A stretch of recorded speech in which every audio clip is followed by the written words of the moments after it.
So today we're going to work on lesson 6, which is solving these rational expressions. And it is a very different step than before.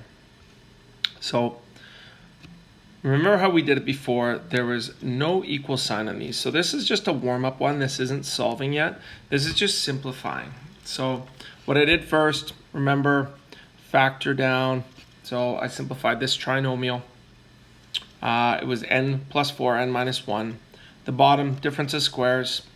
They both, as you can see over here, had an n plus 4. Okay, and they both then, or sorry, top and bottom had an n plus 4, so they cancel. But both sides had an n minus 4. So really the LCD is just 3 times n minus 4 because there was a 3 on the bottom on this side that couldn't get canceled. So left side needs to be multiplied by 3, and the right side already has the NPV. Simplify when you multiply in. 3 times n is 3n minus 3. And this is still just 4 minus 3n. When you simplify there, you will find that the top simplifies down just to 1. And our restriction, n cannot be plus or minus 4. So, as you can see, a lot of work on some of these problems. Again, we have to factor all of these down first. So I drew them up here, 1, 2, 3, and 4 up on the top of the screen here. I did all the factoring off to the side. I just labeled them and said this was 1, 2, 3, 4. I factored them out, and then I rewrote them all here. So some were trinomial factorings, and the bottoms were difference of squares. So as I bring them all down, notice I have x plus 2, x minus 1 over x minus 2x plus 2. Cancel the x plus 2s, they're right above each other. On the right side, we have x plus 3, x minus 1 over x minus 3, x plus 3. Cancel the x plus 3s, okay? X minus 3, x plus 2 would be your LCD on the bottom. So the left side here needs to be multiplied by x minus 3, and the right side by x minus 2. When we do that, remember, we're going to need to FOIL and FOIL, but be aware it's a minus sign in between. So keep them in brackets and keep that minus sign there. When you FOIL, x squared minus x minus 3x plus 3 minus, keeping in brackets, so all these signs will change. X squared minus 2x minus x plus 2. So x squared minus x squared cancels. Here, this would have been 4 minus 4x, and this side is a minus 3x, but since it's minus a negative, it becomes a positive, so it's just minus x. And 3 minus 2 is 1, giving our final answer. And reminding ourselves that we have to say x cannot be plus or minus 2 or plus or minus 3, same as this restriction we wrote up here.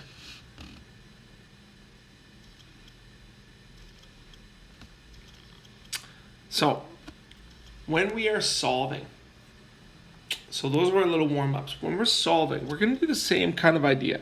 We're always going to factor first, okay? We're going to find the LCD. But what we're going to do here, and this was the same step as simplifying expressions, what we're going to do here is we're going to now multiply by the LCD. The reason we multiply by the LCD is it actually gets rid of your LCD. We don't want a denominator anymore. So in order to get rid of dividing by 2, we times by 2. So same idea, when we want to get rid of a denominator, we times by a denominator. Okay? There shouldn't be any fractions left, and you should be able to solve that final. It'll make sense once we start looking at our first one. So let's go with this very first one here. What is the common denominator? 3, 5, and 4. What is common between 3, 5, and 4?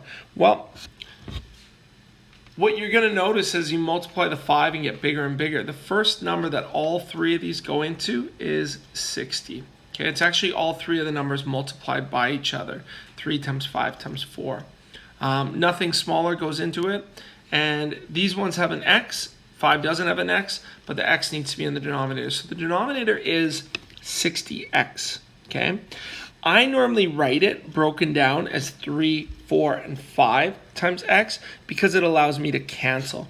So that's what I did here on the right side. If you look at that, I multiplied everything by 3 times 4 times 5 times x, and this allowed me to cancel. 3 and 3 canceled, x and x canceled. That was us with 4 times 5 times 2, which is 40.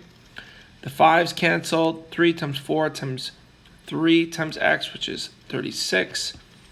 And here the 4x and the 4x canceled. Oops. Leaving us with 15. And we're able to solve, or sorry, leaves us with a 15 there. Okay, so that's how we're able to kind of work that side out of seeing how that way would work. Okay, over here, the way we did it on this side, I just multiplied everything by 60x, and then I simplified. Sorry, this should be a 36x is why that problem happened. And then I'd have to do this. Over here, we have 120 times, or 60x times 2 is 120x over 3x. That simplifies down to 40. 3 times 60x is 180x over 5, which simplifies to 36 over x. And 60 over 4x simplifies to 15. Okay, so same as I got over here. Then solve for x. X ends up being 25 over 36, and x cannot be 0. So the big differences here is we're solving now. We're not just simplifying, we're solving. We want an answer for x. How do we know when to do this method? You'll see an equal sign. Okay, none of the other ones we've worked on had an equal sign. If it's an equal sign, we are solving. Okay. Next page. What is the common denominator? 5 and 3 is 15. Or like I said, I prefer doing it 3 times 5, which is 15. Just lets me cancel easier. So I multiply everything by 15. 5's cancel. 5's cancel. 3's cancel. I'm left with 3 times 4k plus 1 plus 1 times 3 equals negative 2 times 5, negative 10. Multiply the 3 in. 12k plus 3 plus 3 equals negative 10. 12k then equals negative 16. I brought my 3's to the other side to give me negative 16. Divide both sides by 12. K equals negative 4/3. There's no LCD, there's no restrictions. Example 3. What did we say we always do first? Factor first. Difference of squares right here. Factor it down. Take an x out, factor it down. What you're going to notice is you can actually cancel the x plus 2's. It's a very big thing to be able to cancel those x plus 2's because you don't want them there. Okay? It makes it a lot more work. So cancel first, factor and cancel. Remember though, restrictions still include that x plus 2, so that negative 2 needs to still be there. 5x, x, and 5 are our denominators. What's the common LCD then? 5x. Multiply everything by 5x. 5x cancels. X cancels, so multiply the middle by 5, which was just x minus 2 left. And the 5's cancel here, x. 4 plus 5 times x minus 2 equals x. Distribute the 5 in. We get 4 plus 5x minus 10 equals x. 4x equals 6. X equals 6 over 4. X equals 3 over 2. And you can always verify that back in by just putting the number back in and seeing if it's true. Does it all equal? So you can always check your answers that way.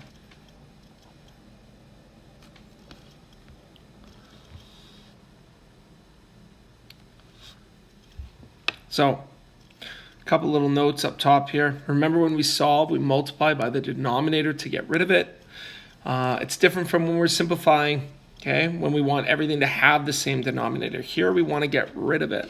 So again, factor the top, factor the bottom. What you're going to notice is you'll get x plus 3's that can cancel. We have 6 over x plus 2 is equal to 10 over x plus 1. Okay, multiply by your denominator. There is a shortcut that when it's just a fraction equals another fraction that you can cross multiply, but in reality it doesn't matter which way you do it. If you cross multiply, that's fine if you know that as a shortcut. Otherwise, I'm multiplying by that common denominator, which cancels the x plus 2's, which cancels the x plus 1's. I end up with 6 times x plus 1 is equal to 10 times x plus 2. Distribute in, bring the x's to one side, and bring the numbers to the other. Negative 14 equals 4x. Therefore, x equals negative 14 over 4, or negative 7 over 2. Restrictions come from the first step. Negative 3, negative 2, and negative 1. It doesn't always ask for them. You must list them even if it doesn't ask for them. Example 5. What do we do first? Factor first, okay? So x minus 1 is what this middle one factors down to, okay? The rest of them are already x minus 1s. The biggest mistake people make is they say, oh, x minus 1 is just a factor. No, there are 2 of them on the bottom of that denominator. Because there are 2 of them, it's just like if there was an x squared and an x, the denominator would have been x squared. So the denominator is x minus 1 times x minus 1, twice. When you multiply every piece by x minus 1, you're going to notice that they cancel here. All of it cancels on the bottom here, and one of them here. You're left with x times x minus 1. X squared is left in the middle. And on the right side, 1 times x minus 1. Bring your x's to one side. The squareds actually cancel. You'll get 2x equals 1. Divide both sides by 2. You get x equals 1/2. Restriction, x can't be negative 1. Or sorry, positive 1. Again, pausing as you go, really trying to understand every step. Texting me on Remind or emailing me if you have any issues with these. Example 6. So, factoring first, this side needs to get factored, k minus 2 over k minus 2, k plus 2. Okay, nothing actually factors out of this top part here. Okay, k minus 2, k plus 2 comes from the difference of squares on the bottom. Okay, you'll notice those are the exact 2 numbers that we have over here. Nothing cancels. We're not canceling anything yet. Okay, the denominator is k plus 2, k minus 2. If we multiply everything by k minus 2, k plus 2, we will have k plus 2's cancel, k minus 2's cancel. This whole part cancel here, which means we have 4k minus 1 times k plus 2, k minus 2, minus, very big, k plus 1, k plus 2, equals, that whole trinomial just stays right where it is.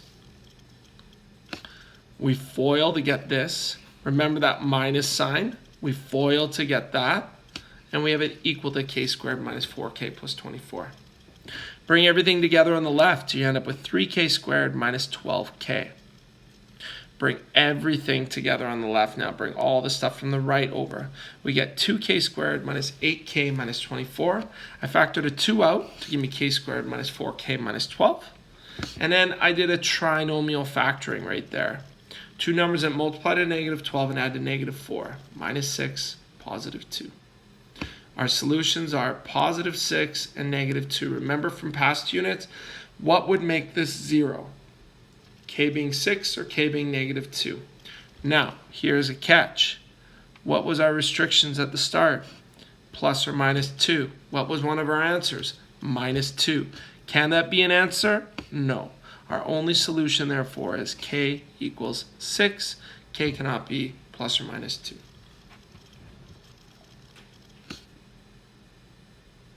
Last question. Solve for t. Express your answer in simplest radical form. What is our common denominator? Nothing cancels, so it's just t minus 1, t plus 2. So that's the LCD, least common denominator. Multiply everything by that. So multiply it in, and multiply it in. T minus 1's cancel, t plus 2's cancel, nothing cancels over here. T times t plus 2 is t squared plus 2t. T times t minus 1 is t squared minus t. And 3 times the FOIL of t minus 1, t plus 2. Bring everything to one side, and you're going to end up with t squared plus 2t minus 6. We want the t squared to be on the positive side. We don't have a solution for that. We cannot factor that right now. So what do? Quadratic formula. Yes, we still get to play with that. Negative b plus or minus b square root of b squared minus 4ac over 2a. We put our numbers in. We simplify to get negative 2 plus or minus square root of 28 over 2. 28 is 4 and 7. Okay, square root of 4 is 2, so it simplifies to 2 root 7. We have finished radicals now, so this is an expectation that you know how to do this. We can simplify the 2 down, and we end up with an answer of negative 1 plus or minus root 7. And that is solving radicals. Okay, so it gets a little involved. Main thing to remember is that there's an equal sign. You're multiplying to get rid of the denominator, not just simplifying. Factor first, cancel first, list NPVs all the time.